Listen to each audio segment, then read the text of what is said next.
What's up, guys? Welcome to my E3 2021 predictions. Yes, it's that time of year, the Super Bowl of video games, the WrestleMania of video games, the biggest event of the year for video games, Christmas for video games. It's probably the best way of comparing it. Don't know why I don't know all that other comparison stuff. Anyway, I'm Grant Burton.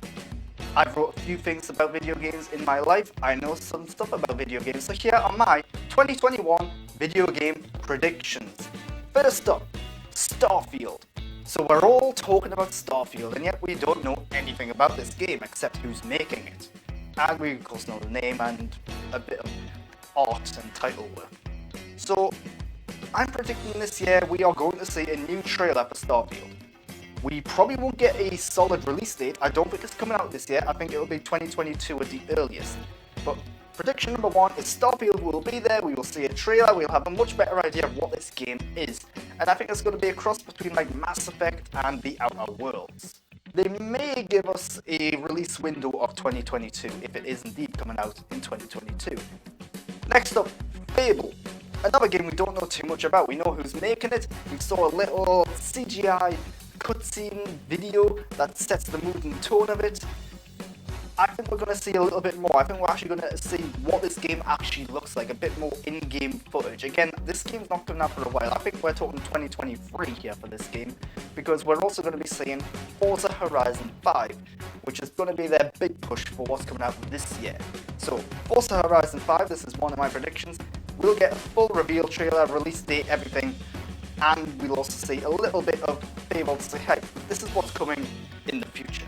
Also, Forza Horizon 5, I think the rumours about it being set in Mexico will be true. Although I would like to see it in like somewhere like Japan or China, but I think Mexico is more likely. The final one that's specifically focused on Xbox has to be Hellblade 2. Now, Hellblade 2, we know it's being made by Ninja Theory. We also know that it was originally meant to be coming out this year. That's not happening. We also know that it's now upgrading to Unreal Engine 5, I believe it is. Is that right? The next Unreal Engine. It's going to be using that. So I think this is a little longer in the tooth, I think. This is going to be 2022 at the earliest. Probably the back end of 2022. What we've seen so far is like CGI cutscene stuff, really establishing the mood and the tone, and it looks awesome. Some of the technology behind this. I think we're going to be seeing gameplay this time around. I think we're also going to be getting a firm year release date, not an exact date, but saying, hey, this is coming out in 2022, here's what the gameplay actually looks like. Now, of course, I could have been saying Halo Infinite. We know Halo Infinite is going to be there, it has to be there. If it's not there, that's a huge mistake on Xbox's part. So, let's get rid of that boring prediction about Halo Infinite. Let's move on away from Xbox now to something else. Nintendo, let's say. So, there are some rumours swirling around about what the team behind Super Mario Odyssey is working on. They're going on quite the quest, it seems, because now they are rumoured to be working on Donkey Kong. I think this rumour is true. I think we are going to see a new Donkey Kong game revealed here at this year's E3.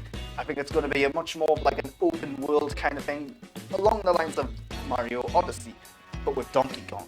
And I love Donkey Kong, and I love Mario Odyssey, so this sounds like a dream come true for me. But I think we are going to see a full reveal. I think it is coming out maybe this year, maybe even next year, early next year, perhaps March. So that's going to be cool, I think. Sticking with Mario though, because it's Nintendo, Mario plus Rabbids 2. We know the first game sold well, we know the first game got rave reviews. I think we're going to be seeing the sequel revealed here today. It could be coming out the back end of this year, because I think it could be one of them games that just gets like a shadow release almost, where they reveal it and then a couple of months time it's out. But I wouldn't be surprised if this is hit by the pandemic and that it could potentially be delayed to early next year. How that will relate to the Donkey Kong game, I don't know, because you don't want to release them games alongside each other. Now the game that everyone really wants to see, Breath of the Wild 2. So, not a Legend of Zelda fan by any means. In fact, I really do not like Legend of Zelda. They're not games for me. If you like them, that's great. Good for you. But I think we are going to be seeing Breath of the Wild 2 here. I think we are going to be seeing the next generation, let's say, of Nintendo Switch games. We'll get to my next prediction after this. But it's going to be more Breath of the Wild. I think it's going to actually be a bit surprising. I don't think this is going to be what we expect. I think a lot of people are just expecting more Breath of the Wild, but I think it's actually going to be a little different from that. I think it is going to be its own thing. I think it is going to have a slightly different style and approach to the gameplay, a new open world, new characters, new abilities and stuff like that. I do think this is going to be much more of a different game rather than a continuation of Breath of the Wild. Leading into my next point, which is probably something I should have said earlier. The Nintendo Switch Pro, or the Super Nintendo Switch, whatever you want to call it, we are getting a new Nintendo Switch. The rumors have been going around for so long now. This has to be true. So, we are finally going to find out about this new Nintendo Switch. Now, they said we're only going to find out about software.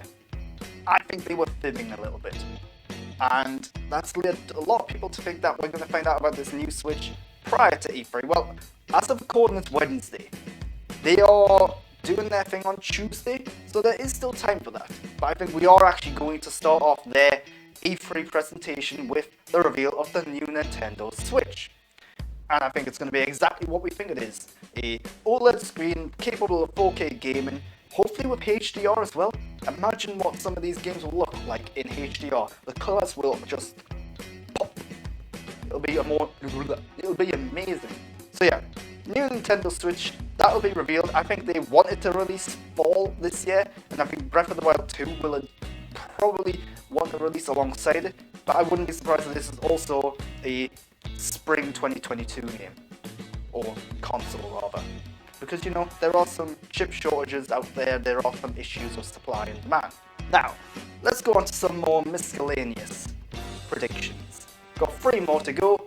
Metal Gear Solid.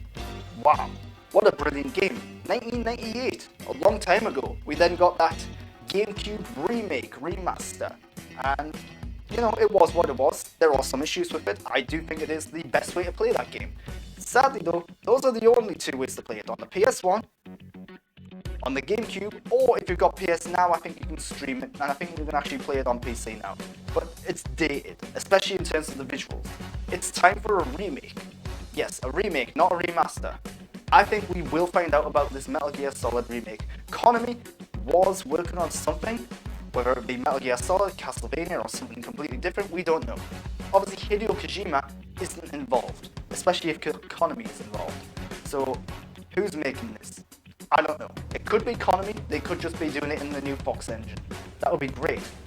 But hopefully we will see the release, not the release date, but we'll find out when Metal Gear Solid Remake is coming out. It could be this year, but I do think a lot of the stuff is going to be next year because of the pandemic, because of delays and a lot of other issues.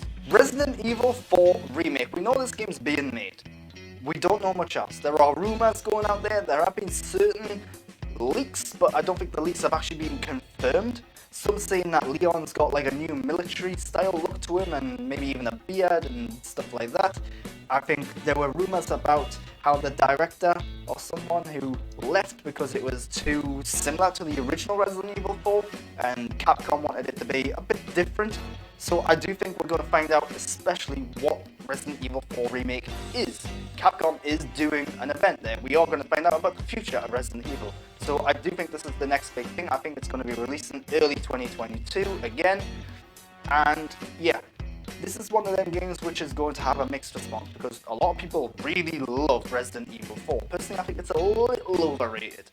And I think this game is going to be very interesting. We are going to find out about it. We're going to find out when its release window is, maybe the exact release date. We're going to see gameplay, we're going to see cinematics. They're going to be doing a full reveal of this. Final prediction, and as always, I have to predict this game. I've been predicting this game for several years now and it just hasn't happened.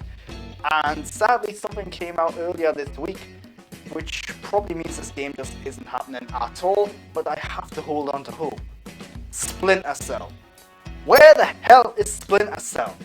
2013, we've been waiting for it. They put Sam Fisher in every game under the sun except another Splinter Cell game. Now, apparently Splinter Cell Blacklist, the last game, didn't sell as well as they wanted. Right, okay, that's a shame. But it still sold well. It sold 2 million copies last I checked.